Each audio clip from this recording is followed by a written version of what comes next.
Hello, hello, hello, amazing people. We are back with the second talk of the day. If you joined us earlier this morning, it was myself, Jadan Johnson, Tara Darnley. We had Akua Walters for a little bit, and we talked all about the state of the Caribbean tech ecosystem. So if you guys want to see that talk, go right back on our Facebook page, Facebook.com/CITE Collective, or you can find it here on LinkedIn.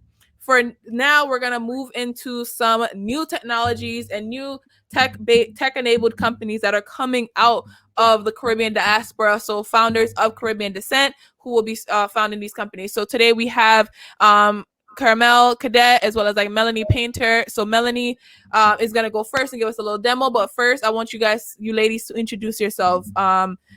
Melanie, if you could tell us about who you are, a little bit about your background, a little bit about the business that you're gonna present, and then we'll do your pitch a little later. And then after Melanie goes, then Carmel, if you could tell us about you and your background and what got you into technology. Hi, everybody. My name is Melanie Painter. As Georgie said, happy to be here. I am a creative entrepreneur. I do a lot of things, mostly writing. I'm a freelance writer. I manage digital platforms. I write content for websites. Everything to do with writing. I was turned around. I have a civil engineering degree from Howard University. And about a decade ago, after my mom passed, I was turned around from that particular field of work and back into my writing. And writing has led me to what I will share with you today, which is the platform All About the Sisters, which is a media tech website as it stands right now, and to build out into other things. So that's just in a nutshell a little bit about me. Thank you, Melanie. Carmel? Hey, so I'm Carmel Cadet. I am originally from Haiti, born and raised actually. So for me, this is really cool to connect with to connect with the Caribbean, my people doing tech, doing entrepreneurship, because especially in today's time right now, for a lot of us who's in the industry, we know how tech can break through. We know how much tech matters and how much wealth is created through tech as well. Let's talk about that, right? Because there's a reason why those big companies are worth so much. It's not because they have always the best people or the nicest people running them. Is because they created technology to make something better and people put value on that. So a bit of background for my company. I am the founder and CEO of MTech. So we are a fintech company helping essentially change the way money is created today. So if you think of just one example of cash, how it is paper based today, that when you move, when you go somewhere else and you take your cash with you, you can't particularly use it. You have to go through a bank account. You have to go through all the hoops and difficulties of managing finances. In the new economy right now, when we're talking about Bitcoin, we're talking about digital currency, we're talking about blockchain, there are a lot of big countries who are already investing in this because they see how much is going to change and bring just ease of doing money, more access to people who don't have bank accounts today. How now, because you don't need a bank anymore, you don't need a building anymore to put money into somebody's account or somebody's wallet in a digital way, is really going to, that's when you start talking about financial inclusion, right? Because now the technology is here to include more people in finance. So for me, the passion about bringing more people, especially the Caribbean, especially across Africa and emerging countries, small countries, that they get on the innovation cycle and the modernization cycle that other countries are on right now. So we took a different strategy. We don't we didn't start with a kind of a person app. We're working with central banks and countries to say, look, you are the owner of the financial, infrastructure of the technology that runs how money is created. You print cash. You decide, how a bank functions in your country. In today's age, people need more access. So how can we help you use blockchain technology? How can we use AI for you to offer and invest in building a more modern, inclusive technology for your people. For the Caribbean, so we are very, very excited because we're working with the Central Bank of Bahamas as they're doing something just like that, where they're transitioning into digital currency. So we're already seeing the impact on when you have hurricanes, when you have, they call that the hurricane belt, right? You have so much impact. You kind of have to start building better. You have to start building for resilience, right? Climate change is here. How do you manage better? So for me, I'm really excited to bring technology into those regions because for those of us, because I work at IBM for 10 years, so I kind of have a global view of how other countries are leveraging technology. So I'm all about it, saying, guys, there's something out there. How do we mobilize the right resources and make it happen? Thank you. Thank you so much for that. And so, we're going to kick it off with Melanie. She's going to do a presentation and give us an overview of what her business, All About the Sisters, is doing and how it's amplifying and using technology. And then Carmel is going to come back on and do the same. So I'm going to share Melanie's slides now.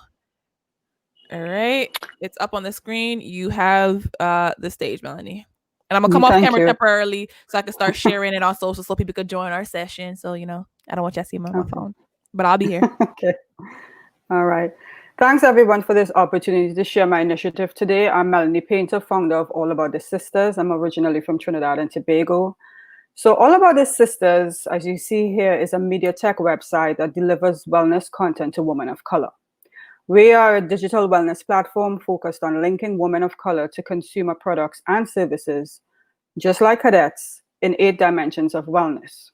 So our goal is that every Black woman is more informed to make choices about their health, or better choices about their health. And the 8 dimensions of wealth, for those of you who don't know, are physical, social, occupational, mental, financial, spiritual, and environmental. As we all know, the Black community, including Caribbean immigrants, is disproportionately positioned in terms of health and wellness, as was compounded by this coronavirus pandemic.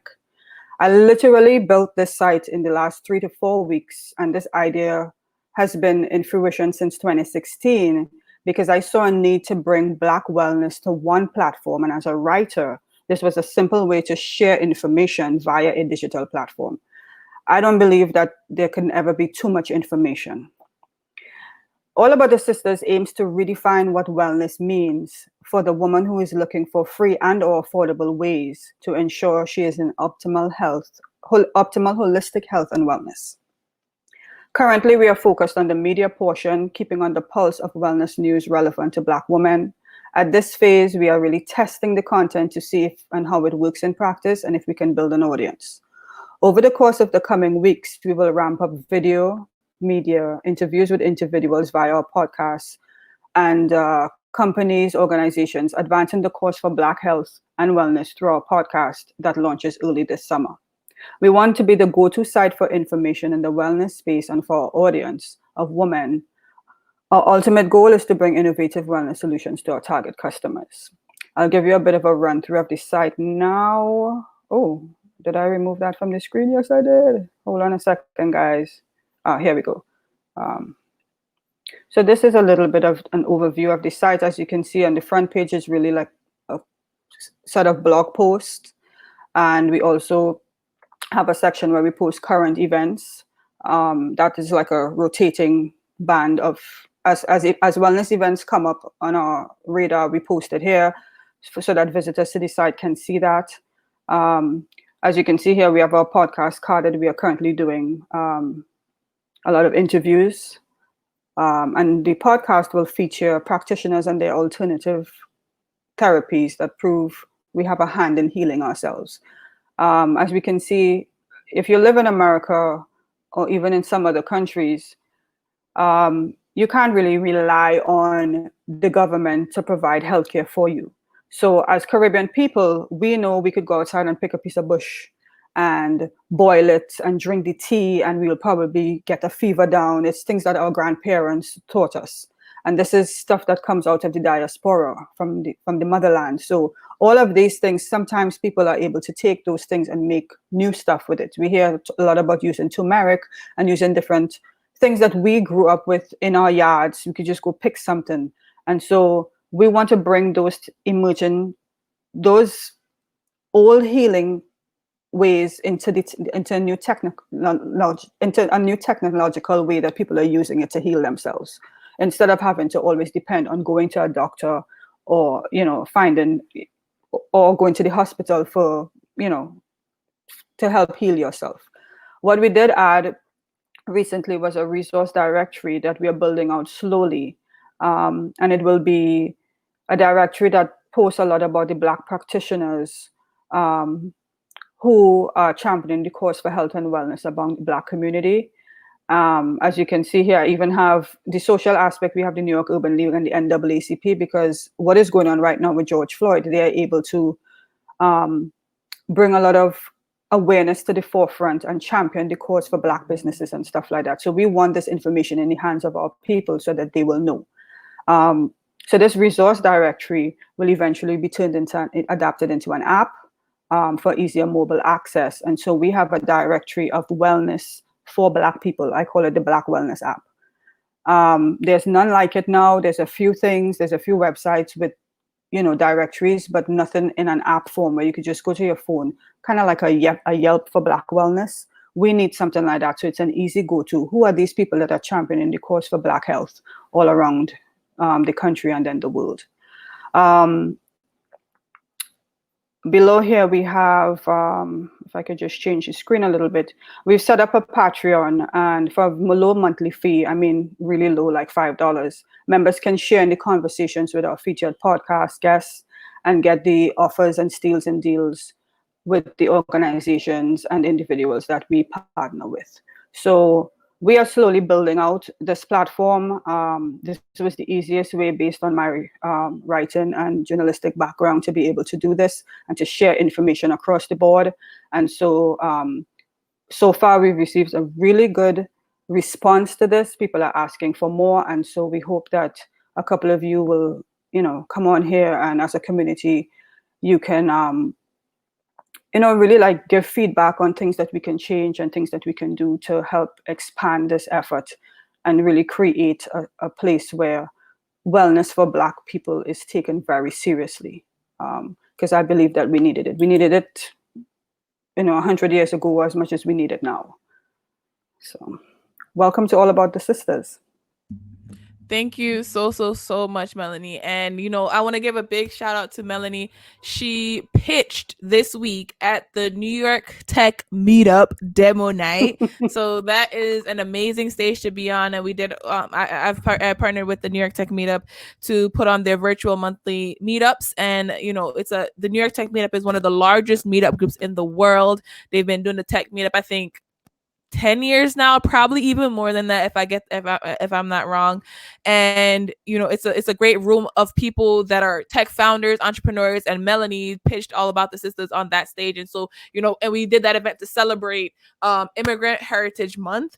And it's in the panel that we were talking on before, we were talking about how technologies does not have to be this fancy, big, brand new thing. It's all about using what we already have and bringing it into a more streamlined format so it best benefit everyone that's a part of it. So, like you mentioned, using the I was gonna say ancient. We ain't that old. Using the more common, the technologies, right? The medicines. I remember lemongrass grows outside almost every house in Jamaica, but now it's like, Yep. What was it called? What do they call it? Tea bush. I forgot they call it something else, and it's just like, my kids love it, and now it's all in all these different fancy, expensive items, and I'm like, this is something that we would go outside, chop off the bush, have it dry, and then chop it up and put in some tea. And now it's like this fancy, big thing. Same with Jamaican castor oil. Oh yes, it's this, we have castor oil, and now it's this fancy big thing. And I'm just like, castor oil just down the block. And so Right. recognizing that the power. When it's on Shark Tank, it's big now. Repeat that. There was a little echo. Oh no, I said when it's on Shark Tank, it's a big deal now. Hello. Right. And so how can we bring back some of this these monies, this interest, this experience to our culture. There's so many people that from shea butter, coconut oil, like all these ingredients, and we talked about how Rastafarians in the Caribbean have been vegan from A to Z, and how that type of lifestyle is okay. They call it fever grass. That's what it is. They up here they call it Fever lemongrass. grass, yeah. In Jamaica, it's like, oh, go pick some fever grass. You have a fever, boil the tea, you're good. And it's like this beautiful pink color when you boil the grass. It's magical. But now how can we bring back that? How can we take ownership? Not even how can we take ownership of or cultural aspects that have made it to the mainstream, but still get or people to continue, one, generate income off of it, two, to give that expert and insider. I'm pretty sure a lot of Caribbeans tried many things before they realize, oh, fever grass is what it does and how it works. And so just creating those directories of this knowledge and experience and handing it down as legacy. That's what we were talking about in the first session, of how much we don't pass down. We might not have millions and millions of dollars to pass down, but what we do have is the expertise, the routines, the traditions, and that's the legacy that's gonna impact the next generation. So your grandmother, great great grandmothers, and grandfathers discovering how fever grass worked is now what is leading to the directory that's gonna say, okay, these are the medicinal properties of this thing, and so like they said, and a lot of people say, I'm my ancestors' wildest dreams. That experience, that knowledge that they gain and hand down to us, now we're using the technology to bring it to other people and globalize it so that others could benefit from the tools that we discovered and the technologies and processes that we discovered. Right. I'm going to open it up for questions a little bit later at about 12:40. So if anybody is having any questions for Melanie, put it in the chat. And then I'm going to give the stage to Carmel so she could talk about MTech and what she's doing in the FinTech world and for finances. So me and Melanie are going to hop off. And Carmel, you have the next 5-6 minutes to talk and let us know more about what you're doing. And guys, if you have any questions, again, put the questions in the chat and we're going to open it up for Q&A at 12:40. All right, thanks. Actually, I'm going to piggyback on what you were just talking about, because when you think about local cultures, when you think about going back and how do you use what we already have, that's what actually led me and attracted me to technology when it comes to blockchain, right? So like I said, I work for IBM, so my background is in tech. My I understand that space. When I understood what blockchain represented and how it worked, for me, that was the key to saying, how do I get all the barriers, all the red tapes, and all the complexity, we call them intermediaries, right, that are in the middle of any process happening. So you talk about, how can you commercialize? How can you make money on what we have in the region? How can we make money? How can people back home kind of say, okay, I have this, a plant, I have this, grove that make this very expensive, fruit, or this fruit that's very expensive in the United States. Like, they you pay extra for almonds, for example, in the United States. I grew up with almond tree in the backyard that fall, so you kind of have those mechanisms that are, especially when you come to the US, you're looking at what you had back home. It's an infrastructure problem in a way, as far as how people can take what they have and then find a way to get paid for it. Before you can actually do that, there's like 20 people in between that's going to say, well, you need to pay me for this, you need to pay me for that, you have to have a way to ship it, you have to have a way to collect the money and market it, find clients a customer that's going to pay you for it, how do you pass all the inspection and the food requirements, all that kind of stuff that comes with commerce, in order for you to turn around and say, okay, I can actually commercialize something. There's a whole infrastructure that goes with that. And for me, I've been looking at, again, leaving Haiti, coming into the US, you look back, you're like, you need better infrastructure, right? You need better infrastructure to make this happen. It's one thing to say that it needs to happen. It's another thing to say, how are we going to actually build it? And so let me take a step back and talk about the technology. So for me, I settled on blockchain, and even though you would say it's kind of, 10 years in, it's still early technology that people are going to discover as they do more with it, will evolve. But essentially, blockchain technology said, you don't need anyone in between for us to agree on a transaction. It defined a technology protocol that says, I don't need to know who you are, but I trust that you are who you are. And when you send me something, we both know that you sent me something. And that can be anything. You can represent anything on a blockchain, right? So this technology that talked about tokenization, how do you represent any item in a virtual world as a token? So if we play games on your iPad, or Lucky Charms, or all the tokens that you get as you're paying. So imagine that, as a technology being representing a house or a car that you have or anything else. But you don't need anyone in the middle that's going to tell you, well, you need to have 2 driver's licenses, 2 birth certificates, a business requirements. Like, you don't need all the barriers that you think about that makes it very difficult for people who don't have IDs, people who are unbanked, people who are in a less developed environment. They can't get into the system because they don't have that, because the infrastructure and the red tapes tell them that you need all of this stuff that they don't have in order for them to participate in the market. And that's why when you see things like Bitcoin, when you see things like digital currency, this is why people are loving this stuff and going to this stuff, because you bypass borders, you bypass, regulators in a way, you bypass anyone that might be putting red tapes around it. So what we're doing now, so I left IBM in July, and I took the leap of faith to start MTech and say, first of all, there have been a few innovation cycles that just skipped the Caribbean, right? They just skipped, like when it comes to cloud computing, API adoptions. It's with open banking becoming a new directive, a new standard, kind of like, how do you communicate via cloud, to share your banking information, because people are using more apps now. So there are just certain things that other countries are already leveraging and far advanced on. It's like, how do you bring that, in the context? And MTech is all about that, right? So how do we take blockchain and build better inclusive infrastructures that essentially put people first?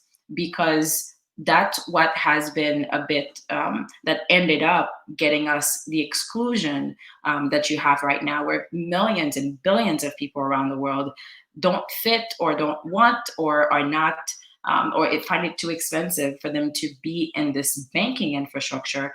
How do you reimagine that, right? If you really want to give people a digital infrastructure, include them in a digital economy, like the one that we know is coming, that we are living in, what does that infrastructure look like, but within the environment, within the dynamics of what they're living in?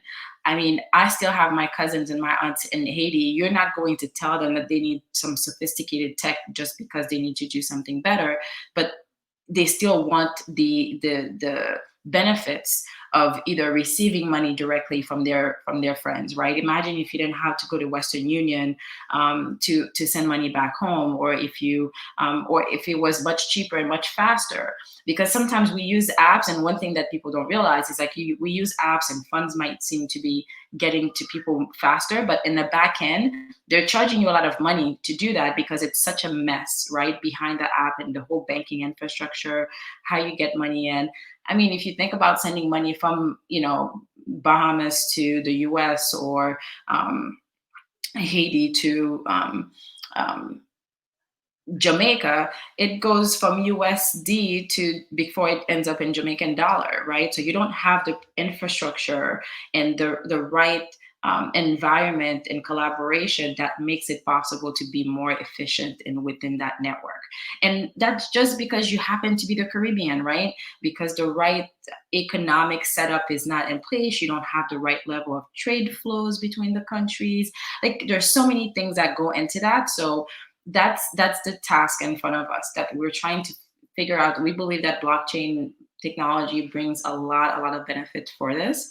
So how do we start now imagining and developing digital infrastructure that allows people in small, emerging, developed countries get better access to digital finance? So that's what we're all about. It's not the typical sexy stuff, but structural aspect of it is really thinking about how do we address exactly what you were talking about. Oh, thank you so much Happy for to take that. questions Yeah, I see some talk and questions. And let me see. All right, Kenny, back again with the questions. He was in our previous chat as well. He said, for question for both participants, what has the reception been like in terms of pushing it out globally or locally, and what has been the personal challenge in doing so? So anybody can start, either Melanie or Caramel. I can go. go. So locally, the reception has been good so far. People generally respond that it's needed. I think what we have to do on our end globally, we haven't even started to do that yet, because what we want to do is ramp up enough um, support for this locally first, and then it'll become this thing, globally. We want to build it right. So on the back end of it, the front end doesn't look like much, but on the back end, we're making sure that the SEO is right. We get ranked on Google correctly. We're doing all of that techie stuff that people don't want to do when they have to manage websites, to make sure we have no glitches there, so that there's an organic reach that's coming in. And then building up the podcast, building up the media, because we know that is what it will attract different people, and making sure it's in the hands of our target audience, because it's not for everybody. It's clearly a very niche audience, and more niche than we're actually thinking. But we need to get it to the mothers out there with the 2 kids, who works 2 jobs, who can't afford healthcare, but needs to get alternative ways to be able to be healthy and well for her and her children. And so that's really our focus right now, in terms of pitching in these forums, and because this is where this is exactly where our audiences are, you know. So pitching has definitely been one of the new pushes that we've been doing, the team has been doing, but very, very much focusing on making sure the content is what people really, really need and want. Awesome, thank you. Yeah, I mean, for me, it's been really good reception locally as well. We happened to have our first opportunity in the Bahamas to work on something like this, because keep in mind what we're doing is kind of high tech in a sense, and definitely not having um, um, a central bank adopt a technology like this, right? Because they don't move that fast, right? But the discussion has been really good with the other partners that we see that are finding opportunities when it comes to this, because there's about to be a shift, right? Let me just say that I think Bahamas deserves a lot of credit right now. The Eastern Caribbean is doing the same thing right now, looking at digital currency. There are companies in the fray. Bit is one of them. Shout out to kind of starting that from a Caribbean perspective, and saying there's a thing here that the countries should be looking at. So the reception is skeptical, because everybody's like, there's things are not going to move fast. Everything takes too long. Like before you even get to talk about it, like what, and there's a bit of that too, because there's Caribbean time, right? There's just that. Let's just embrace it, right? There's like a different schedule as far as like how things happen by the beach, by the ocean, compared to like if you were in a busy city. But it's just one of those things, like as you're seeing the validation and the benefits, and then people are really getting excited, right? So I spent all week working on something like this. Hopefully we'll be able to announce something next week on what we've been working. And then when I go globally, so I spent a lot of time in Africa too.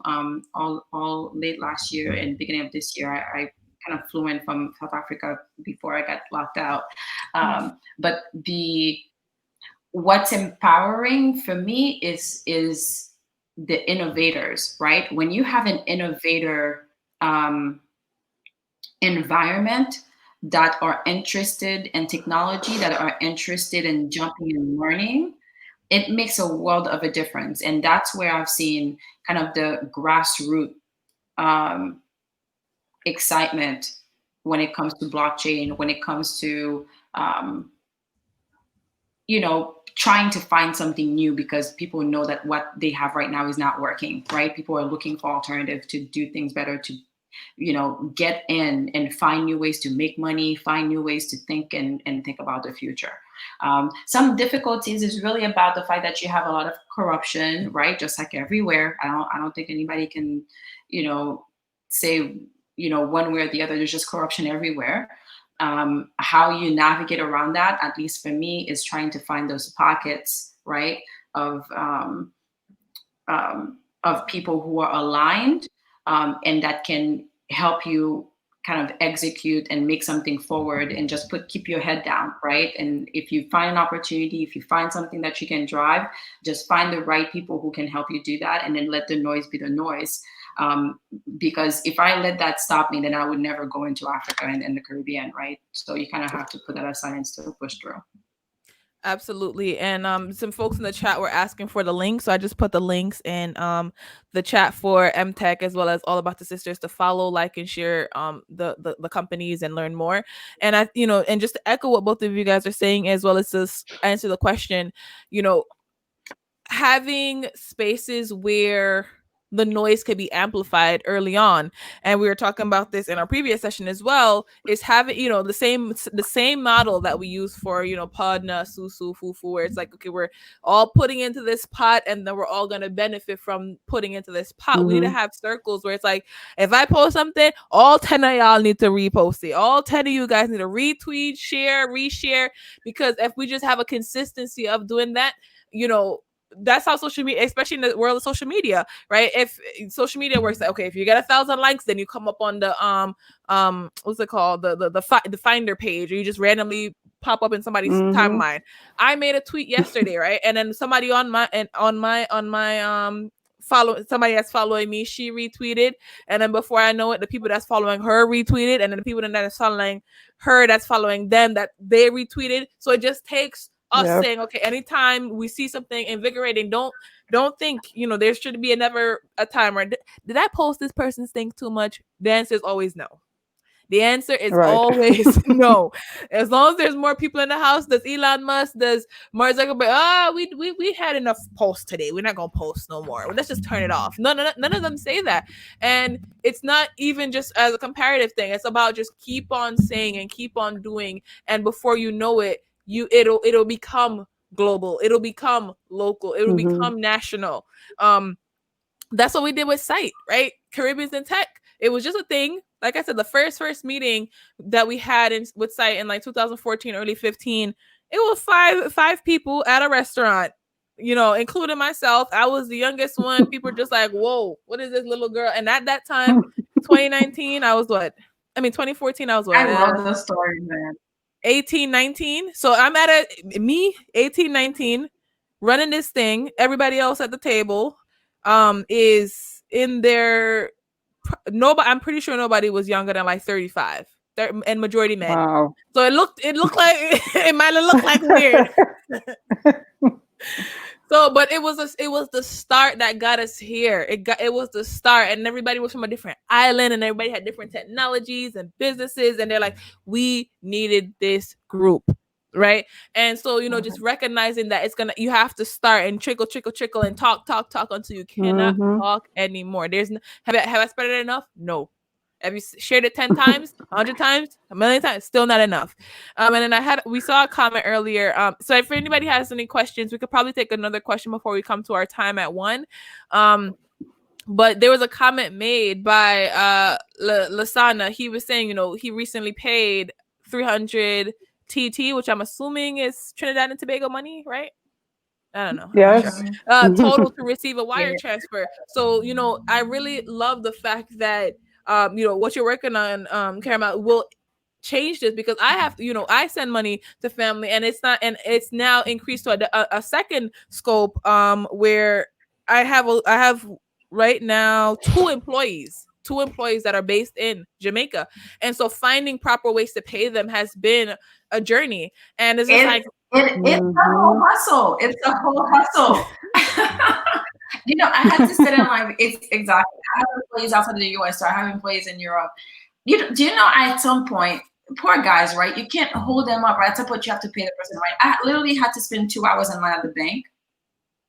I had to spend 2 hours at the line at the bank, of course, to go pay, to transfer my money Like you have to go in person, and it's going to take 4 or 5 days after that.